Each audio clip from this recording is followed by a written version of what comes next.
passage that we're looking at this morning promises that when Jesus' reign is established, it will be found that all those shepherd kings, all the really good ones, were thus because they were just a little like him. Jesus is the king, the forever king, that all of us wish to serve under. And as we exercise authority as fathers and husbands, as bosses in the workplace, even as older brothers and sisters, we need to remember that it is his leadership and his rule that we need to emulate.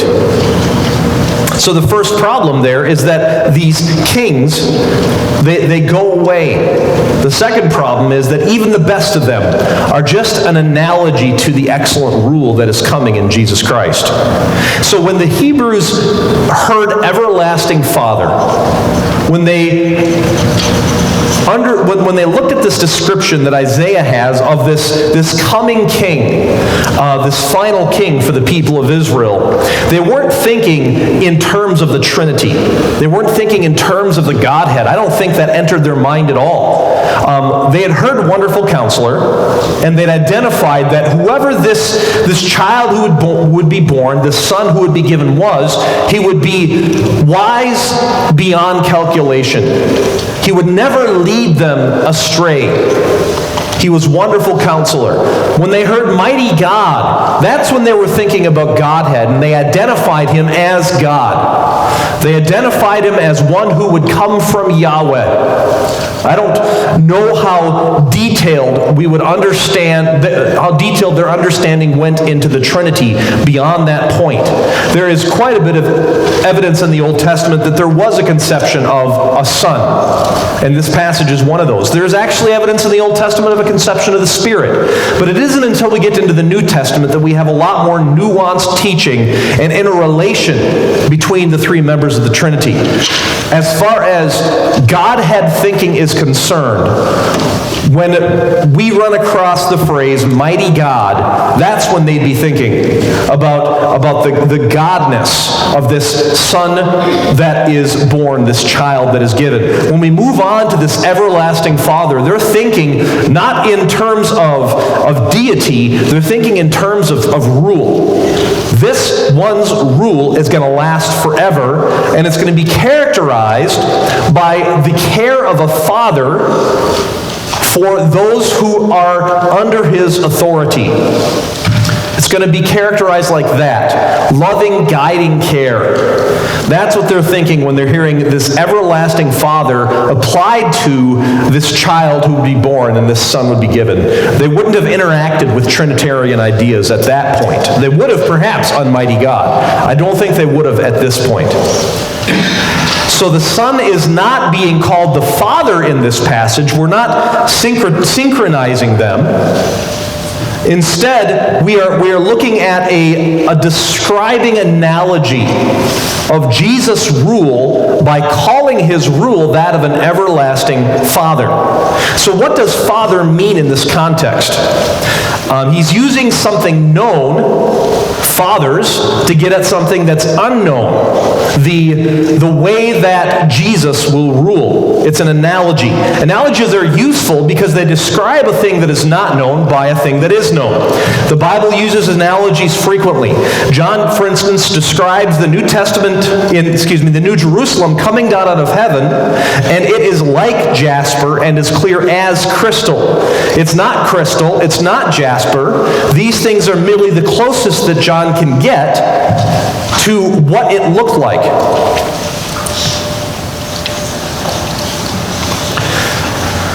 So, as we look at this description of the Son's rule, we're going to be trying to understand how analogy is used here as Father is applied to the Son, going from known, what a father is like, to unknown, what Jesus' ultimate rule will be like. The known thing is not all that the unknown thing is, and we'll illustrate that in a second. I know that it's kind of a inspecific thing to say. But when we go from a known thing to an unknown thing, we're moving along a spectrum of something that we don't know, and we're being moved toward it by steps to help us get an understanding of a thing. Now, let me illustrate this. To illustrate this, I need your help, okay? So everyone, I need you to raise your hand.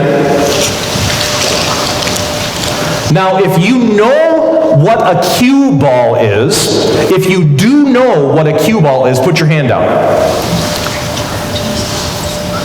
Okay, so we've got 10, 15 people here who do not know what a cue ball is. You guys can put your hands down now. All right? So if you don't know what a cue ball is, your information is limited at this point. You know it's a ball, so you probably know that it's a sphere. If I were to tell you it's like a tennis ball, and those of you who know what a cue ball is, you immediately know what the weakness of my analogy is. Because it's like a tennis ball in some respects, but not like a tennis ball in others. I'll tell you how it's like a tennis ball. It's like a tennis ball in its size. All right? Now, if I tell you it's also like the top of Daryl Giles' head, then you will know that it's not yellow, and it's not fuzzy at all. But instead, it's about that color. It's a little lighter. It depends on whether or not it was made of, we got to stop bugging Daryl here. But as I use more analogies, we get closer and closer to the idea of what a cue ball is. Does this make sense?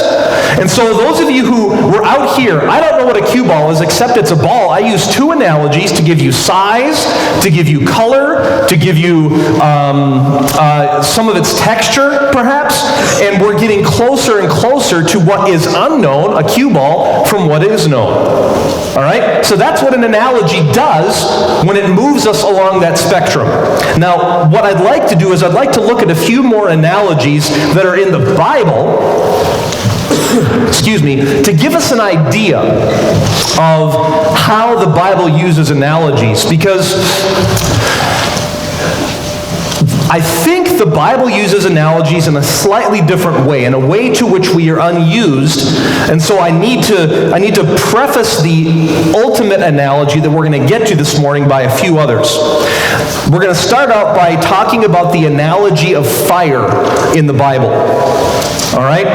Fire is used in the Bible for a number of different things, but most often when we think of fire and its use in the Bible, we think of it as a function of judgment. The lake of fire is the eternal destination of all those who resist God's authority. We know that that is the descriptor, all right? But we couldn't really get an understanding of what the lake of fire is like without analogies. And so we are told things about it. We are told let's not even go into that. We are told a number of things about it, and the main thing that we have about it is fire. Now, there are lots of things that fire does, just like there are lots of things that a tennis ball is. And not all of those things apply to the cue ball. Really, only one of them, the size. All right? And so there are lots of things that are true about fire. Some of them are very positive. You use it to create warmth, to cook food, to provide safety from predators. There are a number of applications of fire that are good. But there is this one. I think all of us probably have burned ourselves at one point in the past. And fire is pain. Fire isn't a little pain. Exposure to fire, and the more you get, is great pain. It is pain that could drive you mad if you were left in it long enough, right? Fire is a terrible, terrible thing when it is used as an analogy for pain. Now, here's where I'm going to try to demonstrate that in the Bible, analogies often are functioning a little differently than what we are used to. We would normally think of saying that hell or the lake of fire is like fire. And I think we understand when we say that the fire that we have in a candle, or that we have in a fireplace, or even that we have at a campfire, or a house burning down, is actually rather mild compared to the description of fire that we see as the ultimate judgment in the lake of fire in the end times. What I'd like to suggest is that we have fire, and fire is painful now because the fire that we have now is more the analogy. And the real fire, the fire that is the original fire, is the lake of fire. And so you see how we have an example in this world, and then the real thing is something that exists out there in eternity. I'll use one more illustration to bring this out, and that is the illustration of marriage. We are told in the Bible that marriage is an analogy to Christ's relationship with his church. A husband should love his wife as Christ loves the church, and that is an excellent and really helpful application point that we need to have in our lives. But what is the ultimate expression? What is the best example? Is it marriage, or is it eternity all together as the bride, we the bride with Christ? I think marriage is given to us. Part of why marriage is given to us in the way that it is to give us an analogy to what it will be like in eternity with Christ as his church. Marriage is the picture, the ultimate expression of that analogy that we are being moved toward through the analogy of marriage is actually our eternal relationship with Jesus Christ. Okay? So the Bible is using analogies in a different way maybe than we would. It's pointing us to the ultimate expression of a thing through the minor's not the right word, but just through our earthly understanding of a different thing. So an analogy is an example of something that we understand. The thing that we're trying to get to, the thing that we don't understand, isn't exactly that analogy. There are parts of it that suit the thing that we're trying to get to. The thing itself is real. The thing that we're using is not that. It's something else. Corey?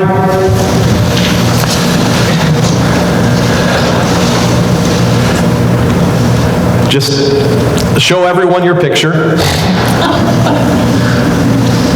Okay, so that is an analogy.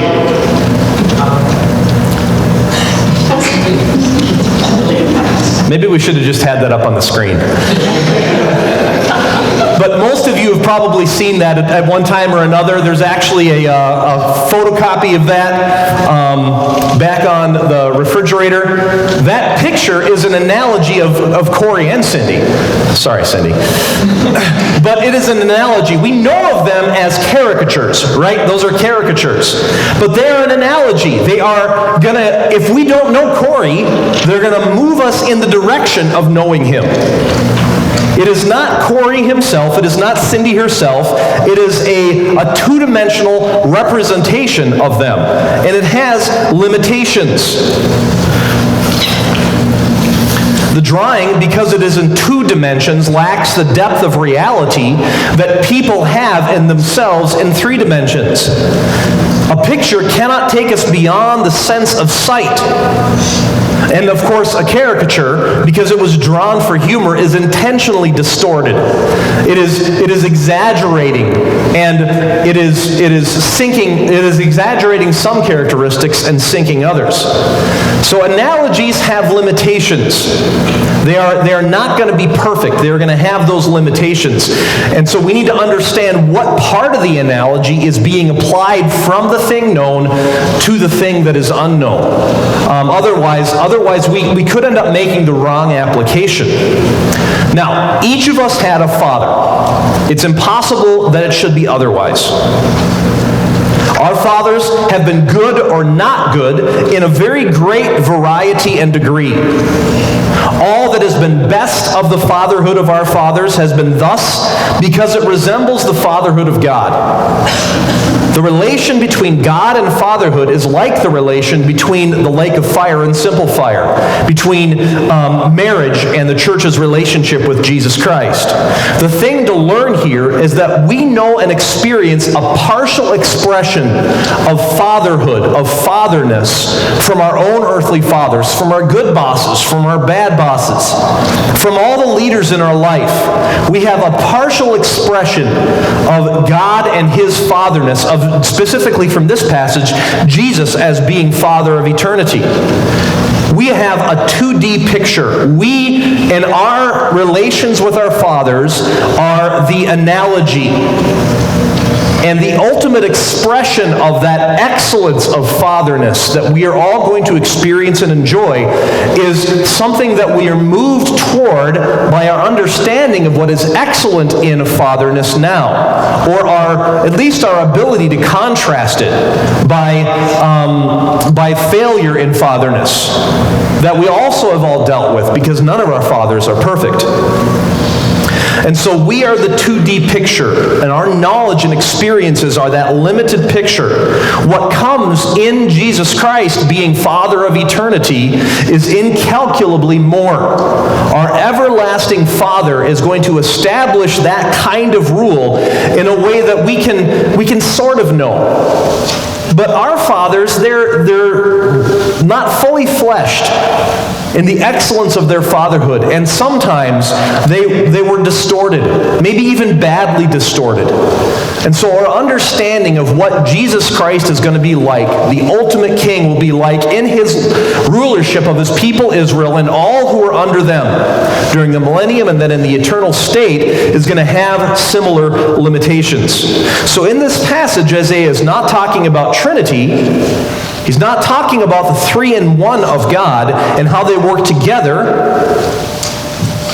That is something that's nuanced more in the New Testament. He is describing Jesus' rule through the analogy of royal fatherhood. Jesus' position in this description is the fully dimensioned expression of care, guidance, and provision, which we understand in a limited sense through our understanding of our fathers and other leaders in our lives.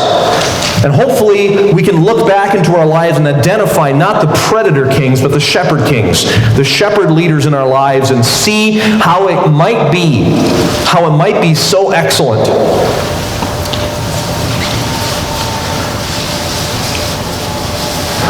These analogies that are being used to take us from what is known to what is not known are necessary partly because God is holy and we are not. From Genesis 3:15 to Jesus' birth, we have lots of analogies, lots of pictures and examples that have been used in the Bible in their limited dimensions to express God's will to his people in the world. But this world is fallen. And so these limitations are something that we have to deal with. Alethea, I'll be using your example soon. We got all kinds of stuff going on this morning. You see this? So that is why, for instance, very often in the New Testament, we see the law of Moses being spoken of not in an unfavorable light, but just being demonstrated as inferior, right? That happens with some regularity in the New Testament. The law of Moses is limited. It is like the picture. It is like the two-dimensional thing. It isn't a caricature because it was delivered by God, but still it's limited. I'm going to have Alethea play something for you on her phone by way of example. Now, stand up. Do this.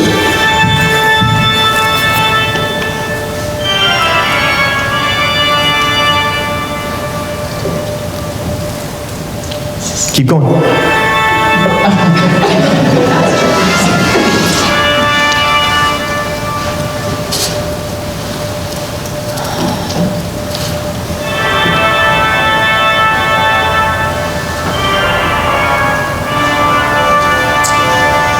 Just a minute longer.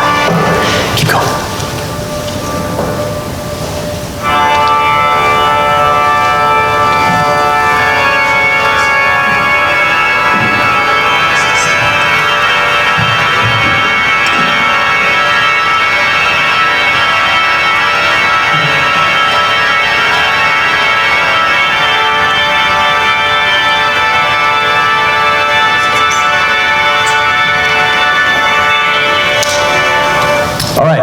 How many of you like organ music?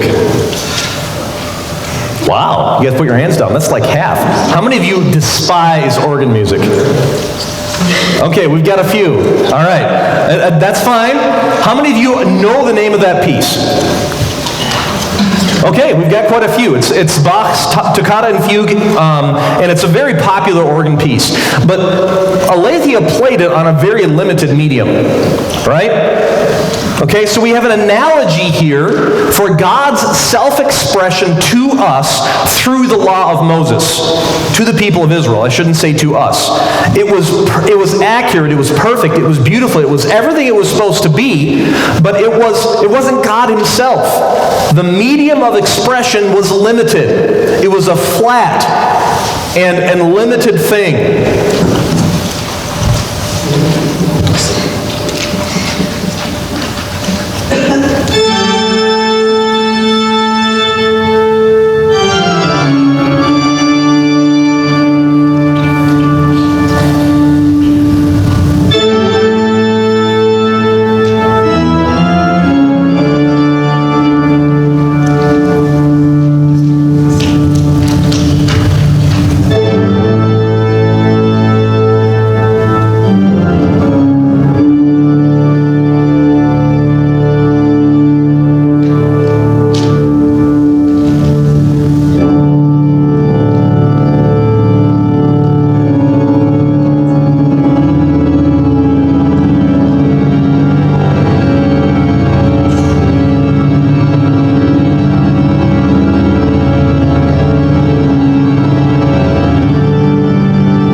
Was that a little different than Aletheia's phone? I used a medium that was a little more capable of expressing the nuance of the song. Those of you who are familiar with that piece were probably annoyed, because that particular organ player really loved to draw out the pauses and make it as dramatic as possible, and that really isn't in the music. And I find that particular recording of it rather annoying. I don't know if the rest of you are with me on that, but those of you who don't like organ music, I'm sure you were annoyed. It was bad enough over the phone. But to apply that analogy without my complaining, please strike that from the record, that was more like the incarnation of Jesus Christ, to use that as an analogy. The law was limited. There was only so much that it could do. And yet Jesus Christ, when he came, we are told that he came and he expressed exactly who God is and what God is like. And we have that in the book of John, John chapter 1, starting in verse 14. The Word became flesh and dwelt among us, and we have seen his glory, glory as of the only Son from the Father, full of grace and truth. Down to verse 16. From his fullness we have all received grace upon grace. For the law was given through Moses, grace and truth came through Jesus Christ. No one has ever seen God, the only God who is at the Father's side. He has made him known. You see that? Before Jesus came, we didn't have direct exposure to who God is and what he is like. We had representations of it. We had the law of Moses and other things. But Jesus came and he gave us the full expression of what God is like. No more analogies. Instead, we got God himself. And Jesus has this one-to-one relation to the Father that we have been given, though he took on flesh to provide a translation that we could endure. John chapter 10, verse 30 says, Jesus says, I and the Father are one. And then further on in John chapter 14, starting in verse 7, if you had known me, Jesus said, you would have known my Father also. From now on you do know him and have seen him, ... because you have seen me. So Philip says to him, Lord, show us the Father and it will be enough for us. And Jesus said to him, have I been with you so long and you still do not know me, Philip? Whoever has seen me has seen the Father. How can you say, show us the Father? Do you not believe that I am in the Father and the Father is in me? The words I say to you, I do not speak on my own authority, but the Father who dwells in me does his works. Believe me that I am in the Father is in me, or else believe an account of the works themselves. John chapter 17, Jesus' high priestly prayer. All mine are yours. This is verse 10. And all yours are mine, and I am glorified in them. Jesus is speaking to the Father there. And then in verses 20 through 23 of the same chapter, I do not ask for these only, but also for those who will believe in me through their word, that they may all be one just as you, Father, are in me, and I in you, that they may also be in us, so that the world may believe that you have sent me. The glory that you have given me, I have given to them, that they may be one even as we are one, I in them, and you in me, that they may become perfectly one, so that the world may know that you sent me and loved them as you have loved me.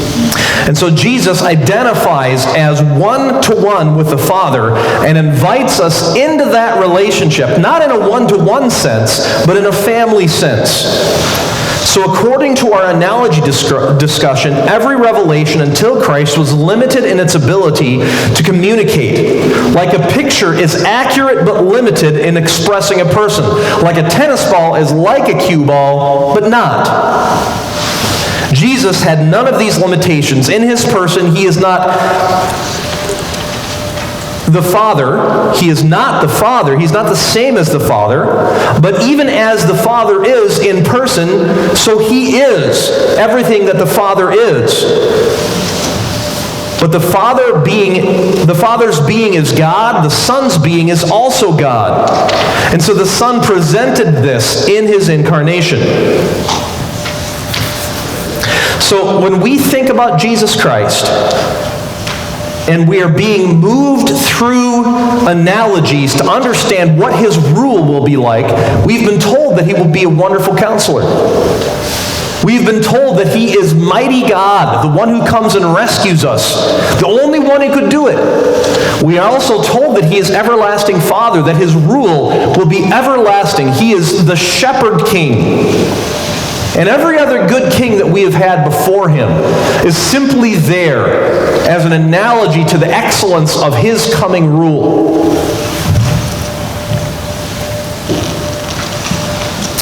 Let's take just a few minutes then to summarize some of the things that we know about God's fatherness, his attitude as Father toward us, as I believe it will be applied through Jesus in his reign.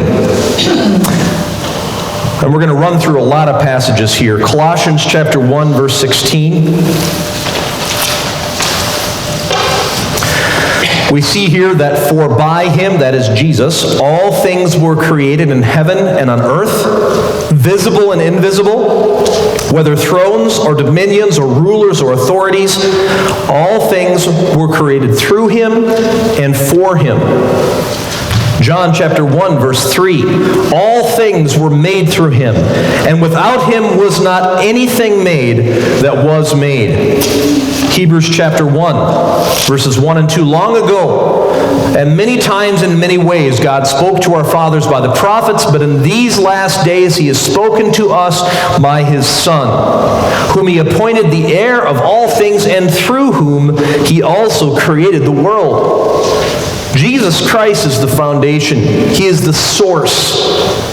And as he is going to be the everlasting Father, the final King, we've got to see that authority, that power to rule, has existed all along because he is Creator. He is the foundation.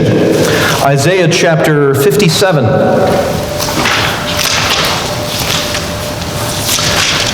Verse 15. For thus says the one who is high and lifted up, who inhabits eternity, whose name is holy, I dwell in a high place, and also with him who is contrite and lowly in spirit, to revive the spirit of the lowly, to revive the heart of the contrite. Not only is God the source, the foundation, but God is also boundless. He inhabits eternity, but he does not remain transcendent. He's out there, above there, beyond there, outside of all the boundaries that we can conceive. He doesn't exist in our frame of reference, but he always reaches into our frame of reference. He has reached into our frame of reference through prophets in the Old Testament times, like Hebrews 1 says. But in these last days, he came into our frame of reference through Jesus Christ, the Son. So God is boundless, but he doesn't remain thus. He always interacts with his people. Hebrews 63, folks. It's right next to the book of Hezekiah. Isaiah 63. You know, people do say that Isaiah is the Hebrews of the Old Testament. Isaiah 63, verse 16. For you are our father, though Abraham does not know us, and Israel does not acknowledge us, O Lord, you are our Father. Our Redeemer from of old is your name. God is boundless. He is the source, the beginning, but he is also personal. He also enters into our lives, interacts with us, forgives us, redeems us. Psalm 103. Verse 13 says, as a father, as a father shows compassion to his children, so the Lord shows compassion to those who fear him. Our God is compassionate. Psalm chapter 68, verse 5. Father of the fatherless, protector of widows, is God in his holy habitation. God is concerned for the helpless. God is also the discipliner of his people. Proverbs chapter 3, verse 12. For as the Lord reproves him whom he loves, as a father the son in whom he delights. This is particularly connected to God's being father-like to us. And as we look at the coming kingdom of Jesus Christ, where he'll be wonderful Counselor, mighty God, and everlasting Father, that reign begins in the millennium. And we will be part of that, though we will be past sin. But the earth will be full of people born after the Great Tribulation, and their parents who survive the Great Tribulation, who will still be sinners, who will need these descriptors applied to them. They will need a God who is personal, compassionate, concerned for the helpless, and a discipliner of his people. Isaiah chapter 64, verse 8 says, But now, O Lord, you are our Father. We are the clay, and you are our potter. We are the work of your hand. Knowing all of this about God, understanding that he is like this to his people in all times, whether it's Israel in the past, you and I now, or those who will populate and replenish the earth during the millennium, we need to understand Jesus as this everlasting Father, the one whose rule is best and endless. The time is coming when the final king will step onto the world stage, will take over and exercise rule and authority that will no longer be challenged. But that time is not yet. Nevertheless, knowing that he will thus rule, and we with him, how should we respond now? Knowing that the shepherd king, not the predator king, is our God, who will come and be the Father of eternity, the one whose rule is full of benevolence, goodness, care, and right, irresistible in its excellence. How should we respond knowing that he rules thus in our lives now? Jeremiah chapter 3, verses 4 and 5. Have you not now called to me, my Father? You are the friend of my youth.